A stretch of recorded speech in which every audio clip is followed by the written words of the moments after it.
Assalamualaikum teman-teman, kembali lagi bersama aku Syafitra Andriani. Sekarang ini aku mau ngajak anak aku jalan-jalan sambil bermain ke Setu Cikaring Cibinong Bogor, dan ikutin keseharian aku hari ini ya teman-teman. Let's go.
Oke teman-teman, sekarang aku udah nyampe Setu Cikaret nih.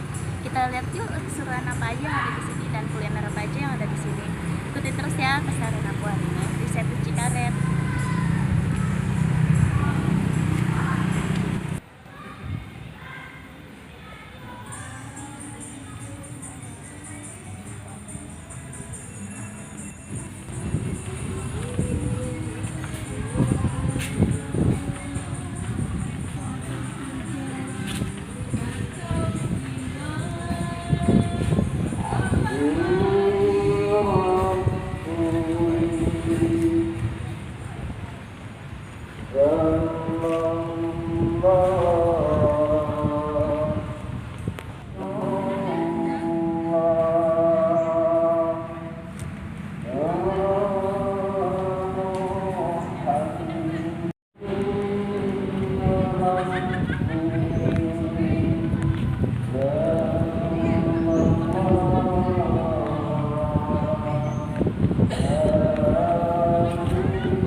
nasi ayam bakar ya teman-teman. Dan ini seporsinya itu cuma 20.000 aja teman-teman. Ini ayam bakarnya dan ini nasinya. Di sini juga aku mesen tutut dan ini harganya cuma 10.000 aja teman-teman. Dimana lagi kulinerannya kalau bukan di Satu Cikaret Cibinong Bogor ya teman-teman. Pokoknya kalian wajib kesini ya teman-teman. Oke teman-teman, sampai sini dulu ya video aku hari ini. Terima kasih udah nonton dan ikutin keseharian aku hari ini. Jangan lupa like, comment, and subscribe video aku dan aktifkan loncengnya untuk mendapatkan notifikasi terbaru dari aku. Terima kasih. Assalamualaikum, dadah.